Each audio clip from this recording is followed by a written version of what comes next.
It's 11 p.m. You're in bed. The lights are off. The house is quiet. And your brain decides that right now is the perfect time to play the same 15 seconds of a song you heard 9 days ago. In a supermarket. You don't even like that song.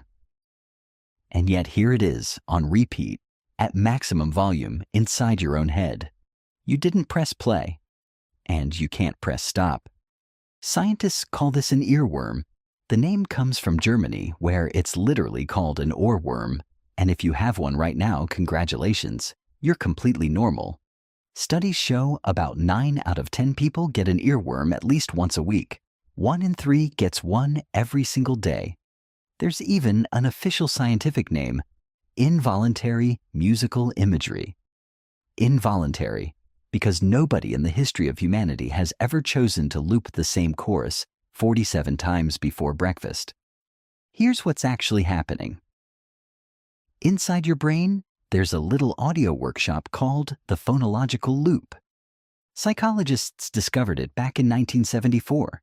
It's basically a very short tape recorder. Its whole job is to hold a few seconds of sound and repeat them, so you don't instantly forget a phone number, a name, or where you left your keys. The problem? It's an automatic machine. It doesn't ask for permission. And when a catchy melody falls in, the tape just keeps spinning. Quick test. Does this happen to animals? As far as we can tell, no. Your dog does not wake up with a song stuck in its head. Birds sing, whales sing, but only humans seem to replay music involuntarily. Because only humans have this exact rehearsal loop wired into their language system. The same machinery that lets you learn new words, hold a sentence in your head, and talk to yourself, is the machinery that betrays you at 2 a.m. The earworm isn't a music bug. It's a language feature. Music just found the exploit. So why do some songs stick while others don't? In 2016, a researcher at Durham University compared 3,000 songs that people reported as earworms against normal pop hits. The sticky ones shared a pattern. Number 1, they're faster. Number 2, the melody shape is simple, the kind of up and down a 5-year-old could hum. And number 3, hidden inside that simple shape, there's one small surprise, an unexpected jump. That tiny moment of, wait, what, is the hook your brain can't put down. And it's the same names on the list every time. Bad Romance, Don't Stop Believing, Can't Get You Out of My Head. Which, yes, is a song about the exact thing the song is doing to you. By the way, some people figured all of this out decades ago and turned it into a business, advertising. In the 1920s, radio stations discovered that if you attach your product to a tiny melody, people can't shake it off. The jingle was born. One marketing professor later gave it a perfect name, a cognitive itch. The ad plays, the itch starts, and the only way to scratch it is to mentally replay the ad, for free. Every catchy slogan you have ever suffered was engineered. Teams of professionals sitting in meeting rooms, designing a worm for your ear. On purpose. And it works. You can probably hear 3 of them right now, just thinking about it. There's one more trigger, and it's sneaky. Your brain hates unfinished business.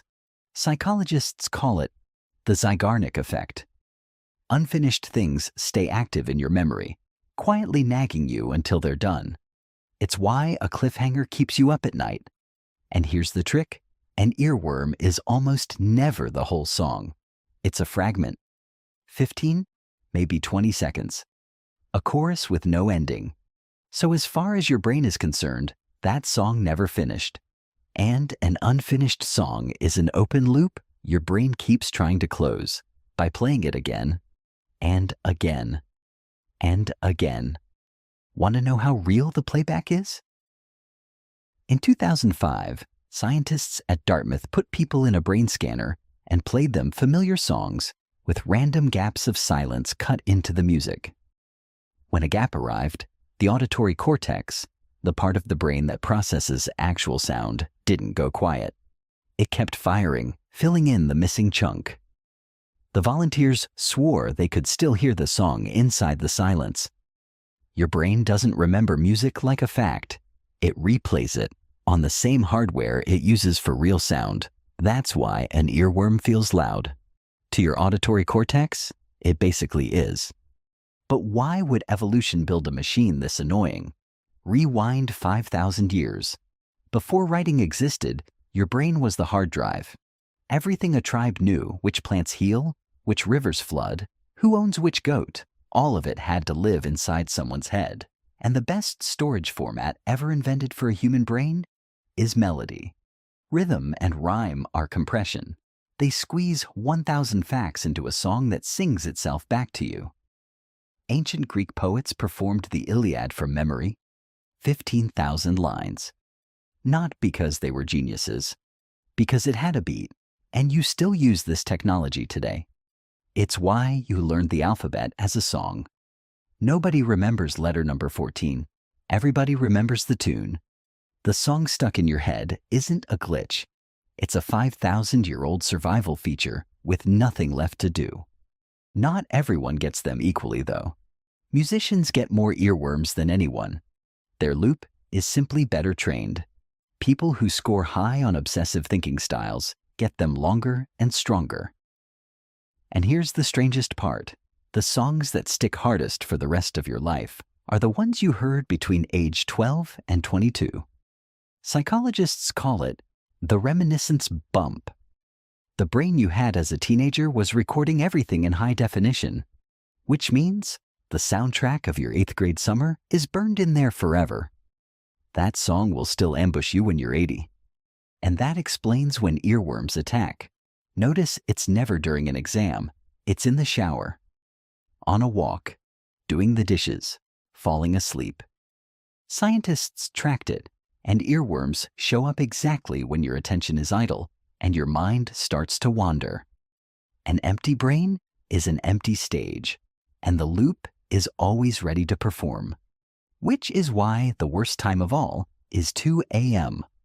One study found that people who listen to music right before bed get more nighttime earworms and actually sleep worse because of them. So how do you actually delete one? First, the thing that doesn't work, trying not to think about it. Psychologists proved that suppressing a thought makes it come back stronger. The classic experiment told people, do not think about a white bear. Everyone immediately thought about a white bear. You just did too. Instead, 3 things that actually work.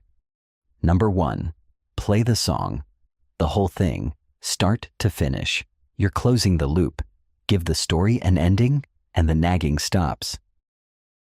Number 2, chew gum. Seriously. Researchers at the University of Reading found that chewing blocks the tiny mouth movements your brain secretly makes when it rehearses music. Earworms dropped by about 1/3. Number 3, give the loop a different job. A puzzle, a book, a real conversation. Not too easy, not too hard. The loop can only play 1 tape at a time, so don't fight the tape, swap it. So tonight, when the lights go off and your brain cues up that same 15 seconds one more time, at least now you know what it is. It's not a malfunction. It's not a haunting.